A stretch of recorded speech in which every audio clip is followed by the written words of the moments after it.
কংগ্রেসনি MLA Sudip Roy Barman Buddha মন্দির উপলক্ষ তংমা 7 নম্বর MLA hostel ইয়াকা দেখনে নোটিশ রাখা নোটিশ সাজাকা 7 নম্বর এমএলএ হোস্টেলনি কুংनै কোয়াতা দাতি ন ইয়াকারি নানি এমএলএ সুদীপ রায় বর্মন দাগি মুরজাকা আবন লগলগি আইলিস খানা ও তংমা কতাল তাংজকমা এমএলএ হোস্টেল থাংনাং বাগৈ বন দাগিকা ফার্স্ট বিধানসভানি সেক্রেটারি একে মজুমদার আবনো তৈনাই তিনি কক্তমা থুনাই বুসকাঙ্গ প্রদেশ কংগ্রেস আমানগো কাইসা কক্তমা থুনাইনি পান্দাখ্লাই তাজা ইয়াংমানি কক সাইখনারকা ফার্স্টে কংগ্রেসনি কাসকো আশিস কুমার সাহা ওয়াসাখা অপাতিবং অদাগিবং বেলাইখেনো হাতুজাকনাই তাই লাচিমে সিংসা খরকসা সিনিয়র লেজিসলেটর ন ওয়াইরে ওয়াইনো হোস্টেল ইয়াকারে থাংনি হनै অবতিকে ফাতারতৈ প্রেসার মানি আবো বেলাইখে চালিয়া কক্তমা থুনাইনি বুসকাঙ্গ বতে শাখা 7 নম্বর এমএলএ হোস্টেল তাবুবো এমএলএ হোস্টেল ন তঙ্গো ফিয়াবা উমর রাবানি কগ্ন ওয়ানসুগিয়া উইনো অবতিকে কংগ্রেস বদলনি এমএলএ সুদরাই বর্মন এক গ্রংসা এমএলএ হোস্টেল থানি হनै দাগি মানি নতৈনাই লোকো বুসকাঙ্গ খুखेंका চাজাगियानि कक साइखनारका फार्स्ट कांग्रेसनि कासको आशीष कुमार साहा राज्य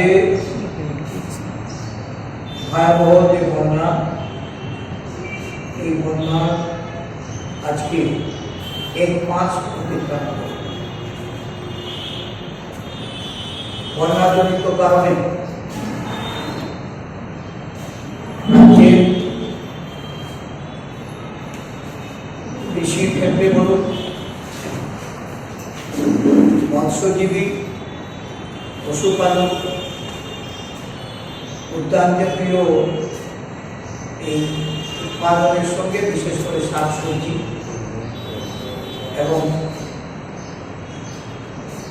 বিভিন্ন বাগান জাতীয় যে সমস্ত উৎপাদন দারুণভাবে ক্ষতিগ্রস্ত হয়েছে। মানুষের ঘর বাড়ি আসবাবপত্র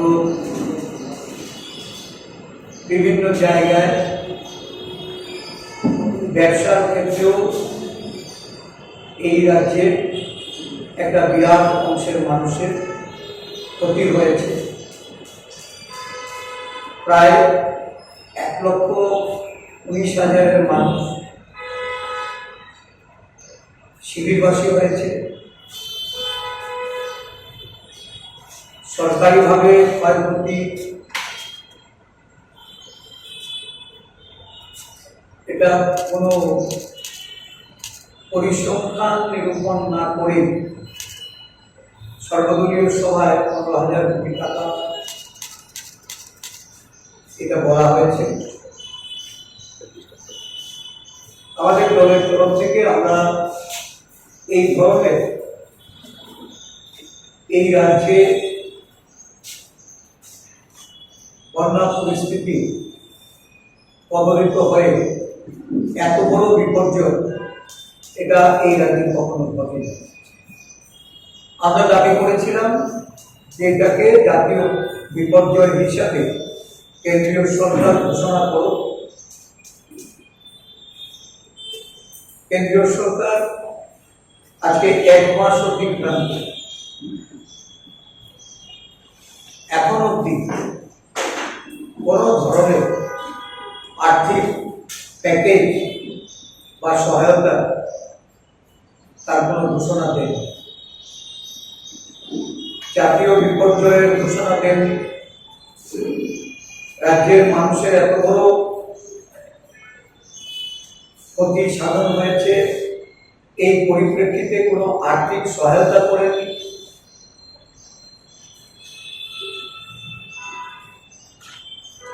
স্টেট ডিজাস্টার ম্যানেজমেন্ট ফান্ডে অগ্রিম বাবদ যে 40 কোটি টাকা দেওয়া হয়েছে এটা প্রতি অর্থ বছরে রাজ্যের প্রাপ্য। এতে করে বোঝা যায় যে এই পার্বতী রাজ্য ত্রিপুরা সম্পর্কে কেন্দ্রীয় সরকারের মনোভাব। আমরা পার্শ্ববর্তী রাজ্য মণিপুরে যখন জাতি দাঙ্গা মানুষ ক্ষতিগ্রস্ত হচ্ছে, ঘরবাড়ি চালিয়ে দেওয়া হচ্ছে, তাদের বিষয় আশয় সম্পদ ক্ষতির সম্মুখীন হলেও কেন্দ্রীয় সরকার যেমন নিশ্চুপ, ত্রিপুরার ক্ষেত্রেও আমরা কেন্দ্রীয় সরকারের ভূমিকা ঠিক ততই বছর রাজ্য সরকার বিগত বিধানসভার অধিবেশনে শেষ দিকে মুখ্যমন্ত্রী কর্তৃক একটা প্যাকেজ ঘোষণা করেছে। প্রফুল্ল দেবনাথ উনি একজন শারীরিক শিক্ষক, কোনো একটা কাগজে কিছু উনি লেখালেখি করেন, ওনাকে কাঞ্চনপুরে ভর্তি করে দেওয়া। আসলে এই সরকার দুর্নীতিগ্রস্ত, দুর্নীতিতে জড়িত এবং দুর্নীতিগ্রস্তদের তাদেরকে সহায়তা করার জন্য এই সরকার তার সুশাসনের বাণী শুনিয়ে মানুষকে বিভ্রান্ত করে সরকারি অর্থ লোপাটের।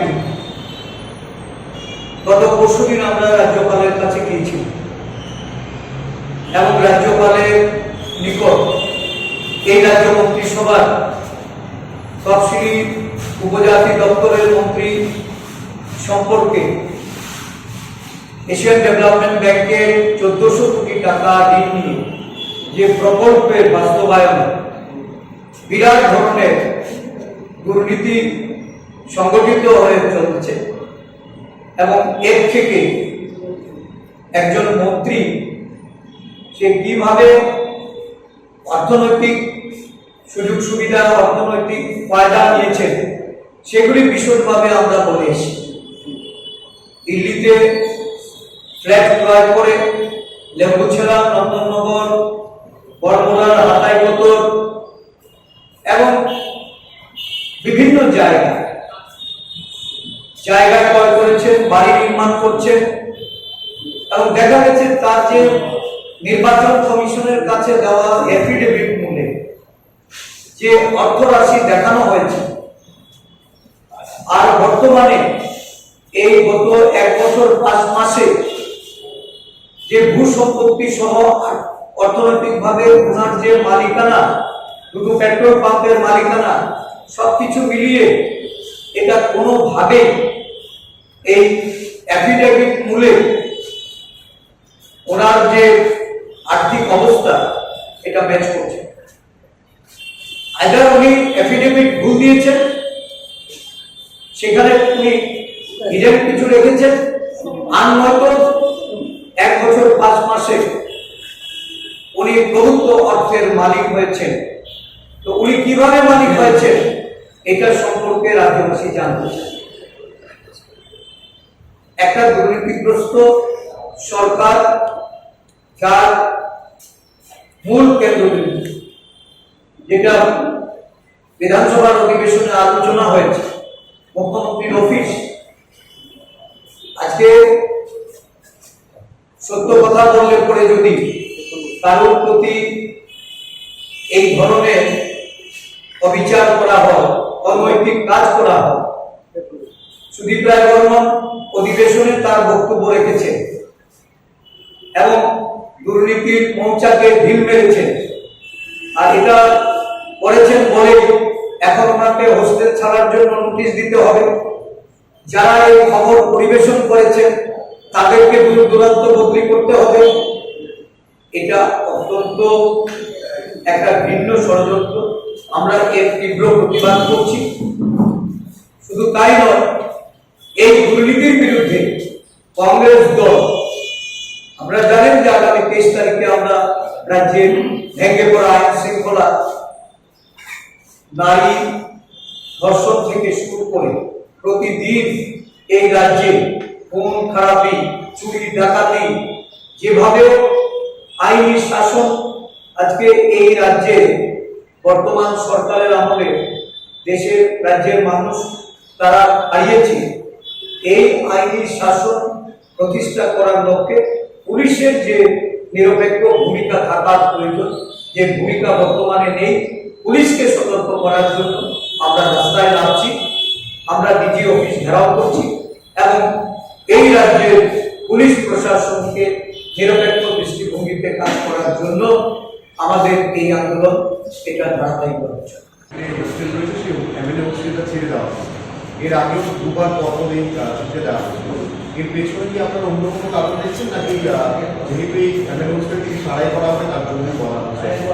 দেখুন, আমি অত্যন্ত দুঃখের সঙ্গে বলছি, এটা অত্যন্ত অমানবিক এবং আমি বলবো যে অন্যায়ভাবে করা হচ্ছে। সুদীপ বাবুর সঙ্গে অন্যায়ভাবে এই ধরনের একটার পর একটা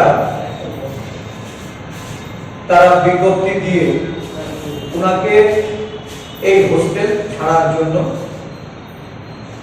বাধ্য করছে। এই হোস্টেলটা এমএলএ হোস্টেল হিসাবে চিহ্নিত, আজও কোনো নোটিফিকেশন নেই। ছোট্ট একটা সাইনবোর্ড লাগানো আছে যে এটা স্টাফ কোয়ার্টারের জন্য বিধানসভা আন্ডার কনস্ট্রাকশন বলে ওনারা একটা সাইনবোর্ড লাগিয়েছে, কিন্তু এখন অব্দি কোনো নোটিফিকেশন নেই। তাহলে ধরে নিতে হবে যে এটা আমাদের এমএলএ হোস্টেল এখনো। তাছাড়া সুদীপ বাবু সিনিয়র একজন লেজিসলেচার, বাই ইলেকশন ধরলে এটা 7 বারের উনি বিধায়ক। আজকে এই বিধানসভার যারাই এসএমপিতে বিধায়ক রূপে আছেন বা নতুন আবাস দলে যারা আছেন, এটা ঠিক যে কিছুটা বয়সের কারণ, কিছুটা অবস্থানগত দিক থেকে সেখানে ম্যাচিং এর একটা অভাব।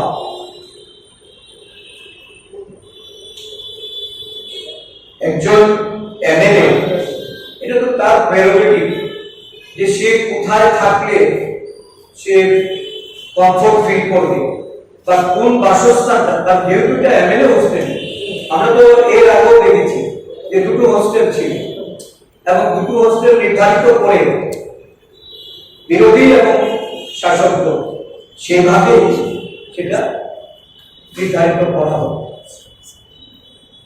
কিন্তু এর পেছনে আমি মনে করি একটা গভীর ষড়যন্ত্র আছে।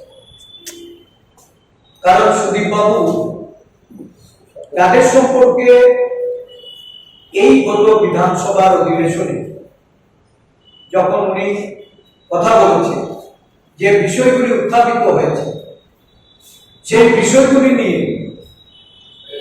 এই সরকারের যে মনোভাব, এটা আমরা যেটা প্রত্যক্ষ করেছি, আমরা দেখেছি কোন একটা খবরের কাগজে কেন বড় করে বিশদ রূপে সংবাদ পরিবেশন করা হয়েছে এবং এই পরিবেশনার দায় কারো কারোর উপর পড়তেছে। বিশেষ করে আমি কয়েকজনের নাম বলতেই পারি। সঞ্জিত পাল নামে একজন, যিনি একসময় এই রাজ্যের যিনি উপমুখ্যমন্ত্রী ছিলেন, যার সঙ্গে উনি ছিলেন, এবং আরেকজন মন্ত্রী, 2জন মন্ত্রীর সঙ্গে থেকে উনি কাজ করতেন। উনি একজন কন্ট্রাক্ট টিচার। ওনাকে একটা গিরিশচন্দ্র কারবারি পাল, একজন কন্ট্রাক্ট টিচার, সমগ্র শিক্ষা, ওনাকে গিরিশচন্দ্র কারবারি পালকে ট্রান্সফার। সঞ্জীব বিশ্বাস আরেকজন কন্ট্রাক্ট টিচার, যাকে 10টা লকডাউন করা স্কুলে ভর্তি করে। এই পরিস্থিতিতে সামনে শারদ উৎসব, এই শারদ উৎসবের পাঠখানে দেখা যাচ্ছে রেশন শপগুলিতে চিনির মূল্য বৃদ্ধি হয়েছে, যেখানে মানুষকে সহায়তা করার জন্য বিনামূল্যে খাদ্য সামগ্রী থেকে শুরু করে এই উৎসবের দিনগুলিতে মানুষের উপর যেন কোনো চাপ সৃষ্টি না হয় এবং এই খাদ্য দপ্তর সেখানে সহায়তার জন্য দাম কমিয়ে কিছু পদক্ষেপ নেওয়া যায় কিনা সেটা নিয়ে তারা চিন্তা করে। কিন্তু উল্টো চিনির মূল্য বৃদ্ধি হচ্ছে, যেখানে মাসে 2 কেজি চিনি পাওয়ার কথা 1 কেজি চিনিও নিয়মিত নেই। এই পরিস্থিতিতে খাদ্য দপ্তর যে ভূমিকা আজকে এই বন্যা কবলিত মানুষের জন্য গ্রহণ করার কথা তারা সম্পূর্ণভাবে ব্যর্থ। তাই দলের পক্ষ থেকে আমরা এই বিষয়টিও আগামী দিন আন্দোলন কর্মসূচির মাধ্যমে জনগণের জন্য আমরা সরকারকে বাধ্য করতে রাস্তা। দাদা একটা প্রশ্ন ছিল, আমরা দেখতে পেয়েছি গতকালকে সুদীপ রায় বর্মনকে একটি চিঠি দেওয়া হয়েছে।